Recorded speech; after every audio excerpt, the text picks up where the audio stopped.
I think a lot of Christians look at what's happened in the United States, and I think we can look specifically on particular issues, and we see the dramatic shift that's taken place in the last 5, 10, 20 years.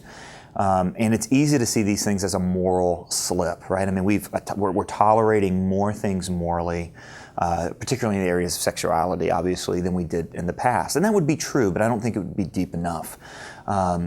I agree with what a blogger named Rod Dreher wrote, about a year ago or so, that what we have dealt with is not a moral slip, but he called it a cosmological shift. And the language that we use around the kind of the Colson Center and us worldview advocates is that we've had a worldview shift. In other words, it's not just that we've shifted in our understanding about what's right and wrong, we've shifted in our understanding about the entire nature of reality, and in particular, about the identity of the human person.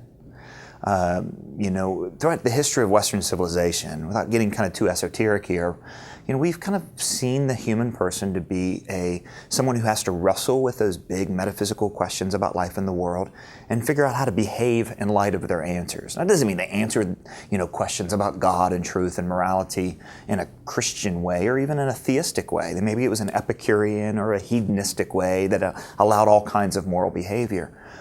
But our culture now says that those metaphysical questions, those big ultimate questions, have been answered by science, and they need to be kept, on the side, because then what it means to be human, and the new definition is sex.